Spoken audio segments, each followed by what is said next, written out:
ಪರಿಷತ್ ಪ್ರಚಾರದ ವೇಳೆ ನಾನು ಎಂಎಲ್ಸಿ ಆಗ್ತೀನಿ ಅಂತ ಸಿದ್ದರಾಮಯ್ಯ ಪುತ್ರ ಯತೀಂದ್ರ ಹೇಳಿದ್ದಾರೆ. ಕಾಂಗ್ರೆಸ್ ಅಭ್ಯರ್ಥಿ ಮರಿತಿಬ್ಬೇಗೌಡ ಪರ ಪ್ರಚಾರಕ್ಕೆ ಟಿ ನರಸೀಪುರಕ್ಕೆ ತೆರಳಿದ್ದಾಗ ಯತೀಂದ್ರ ಬಳಿ ಶಾಲೆಗೆ ಅನುದಾನ ಬಿಡುಗಡೆ ಮಾಡಿಕೊಡುವಂತೆ ಶಿಕ್ಷಕಿ ಮನವಿ ಮಾಡಿದ್ರು. ಆಗ ರಿಯಾಕ್ಟ್ ಮಾಡಿದ ಸಿಎಂ ಪುತ್ರ, ನಾನು ಎಂಎಲ್ಸಿ ಆಗಿ ಶಾಸಕನಾಗ್ತೀನಿ, ಶಾಸಕರ ಅನುದಾನದಲ್ಲಿ ಹಣ ಬಿಡುಗಡೆ ಮಾಡ್ತೇವೆ ಅಂತ ಹೇಳಿದ್ದಾರೆ. ಬಿಜೆಪಿಯ ಸಂಘ ಪರಿವಾರದ ಅನೇಕರು ಪರೋಕ್ಷವಾಗಿ ಬೆಂಬಲಿಸ್ತಾ ಇದ್ದಾರೆ ಅಂತ ಬಂಡಾಯ ಅಭ್ಯರ್ಥಿ ರಘುಪತಿ ಭಟ್ ತಿಳಿಸಿದ್ದಾರೆ. ಉಡುಪಿಯಲ್ಲಿ ಮಾತನಾಡಿದ ರಘುಪತಿ ಭಟ್, ನೇರವಾಗಿ ಹಲವರು ಸಹಾಯ ಮಾಡಿದ್ದಾರೆ, ಕರಾವಳಿಗೆ ಪ್ರಾತಿನಿಧ್ಯತೆ ಇಲ್ಲ ಎಂಬ ಕೂಗು ಕೂಡ ಕೇಳಿಬಂದಿದೆ ಅಂತ ಬಂಡಾಯ ಅಭ್ಯರ್ಥಿ ರಘುಪತಿ ಭಟ್ ಕಿಡಿಕಾರಿದ್ದಾರೆ.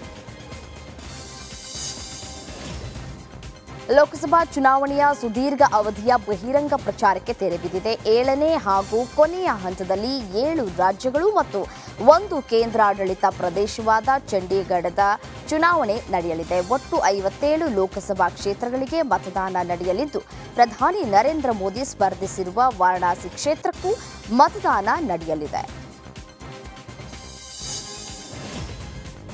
ಒಂದು ರಾಷ್ಟ್ರ ಒಂದು ಚುನಾವಣೆ ನೀತಿ ಜಾರಿಯೇ ಪ್ರಧಾನಿ ನರೇಂದ್ರ ಮೋದಿ 3ನೇ ಅವಧಿಯ ಬಹುದೊಡ್ಡ ಅಜೆಂಡಾ ಅಂತ ಬಿಜೆಪಿ ರಾಷ್ಟ್ರೀಯ ಸಂಘಟನಾ ಪ್ರಧಾನ ಕಾರ್ಯದರ್ಶಿ ಬಿಎಲ್ ಸಂತೋಷ್ ಹೇಳಿದ್ದಾರೆ.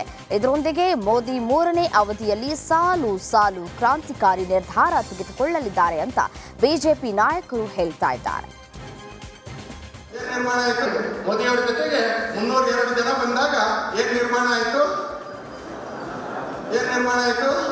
ರಾಮ ಮಂದಿರ ನಿರ್ಮಾಣ ಆಯಿತು. ಮೋದಿಯವರ ಜೊತೆ ಇನ್ನು 302 ಜನ ಬಂದಾಗ ರಾಮ ಮಂದಿರ ನಿರ್ಮಾಣ ಆಯಿತು. ಅಂದ್ರೆ ಸಂಘಟನೆ ಯಾವಾಗಲೂ ತಾಕತ್ತಿದೆ. ಇದು ಪವಾಡ ಪುರುಷರ ಕಾಲ ಅಲ್ಲ, ಯಾರೋ ಒಬ್ರು ಏನೋ ಒಳ್ಳೇದು ಮಾಡ್ಬಿಡ್ತಾರೆ. ನಡಿ, ಈಗ ಶುರು ಮಾಡೋಣ. ಕೇಸರಿಯಿಂದ ಮನೋಲ್ಲಾಸ ಮನಸ್ಸು ಮತ್ತೇರಿ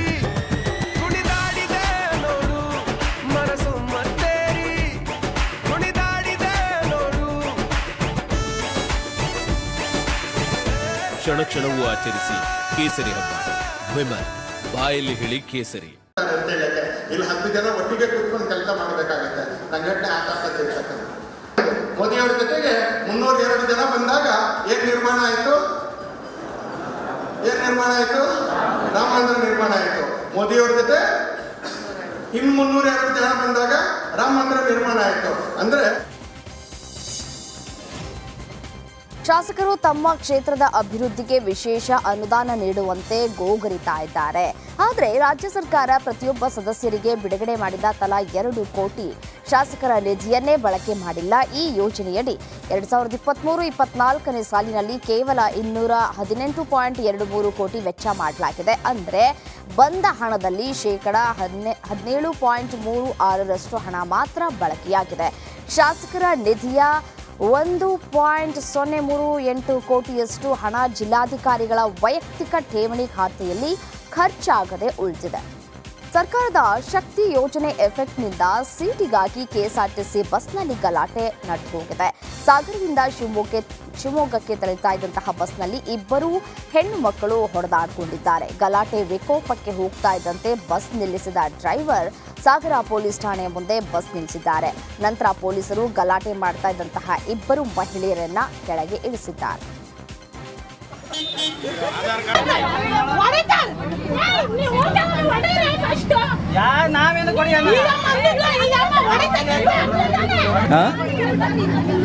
ಈ ರಶಲ್ಲಿ ಇಳಿಯಕ್ಕಾಗಲ್ಲ, ಮಾಡಕ್ಕಾಗಲ್ಲ.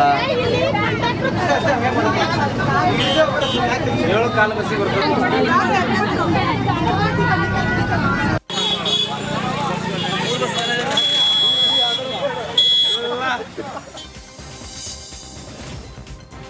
ಸವಾರನ ನಿಯಂತ್ರಣ ತಪ್ಪಿ ಬೈಕ್ ಅಪಘಾತಕ್ಕೀಡಾಗಿದೆ. ಸಾಗರ ತಾಲೂಕಿನ ಆನಂದಪುರ ಸಮೀಪದ ಹೊಸಗುಂದ ಬಳಿ ಈ ಘಟನೆ ನಡೆದಿದೆ. ಬೈಕ್ ಪಲ್ಟಿಯಾದ ಹಿನ್ನೆಲೆ ದಂಪತಿ ರಸ್ತೆಯಲ್ಲಿ ಬಿದ್ದು ನರಳಾಡಿದ್ದಾರೆ. ಈ ವೇಳೆ ಆನಂದಪುರ ಕಡೆಗೆ ಆಗಮಿಸುತ್ತಾ ಇದ್ದ ಶಾಸಕ ಬೇಳೂರು ಗೋಪಾಲಕೃಷ್ಣ ದಂಪತಿಗೆ ನಡು ರಸ್ತೆಯಲ್ಲಿ ಗೋಳಾಡ್ತಾ ಇದ್ದವರನ್ನ ತಮ್ಮ ವಾಹನದಲ್ಲಿ ಆಸ್ಪತ್ರೆಗೆ ಸಾಗಿಸಿ ಮಾನವೀಯತೆ ಮೆರೆದಿದ್ದಾರೆ. ಚಿಕ್ಕಮಗಳೂರಿನ ಕಾಫಿ ತೋಟದಲ್ಲಿ ವ್ಯಾಘ್ರವೊಂದು ಪ್ರತ್ಯಕ್ಷವಾಗಿದೆ. ಪ್ರವಾಸಿ ತಾಣ ಹಿರೇಕೊಳಲೆ ಗ್ರಾಮದ ಬಳಿ ಈ ಒಂದು ವ್ಯಾಘ್ರನ ದರ್ಶನವಾಗಿದೆ.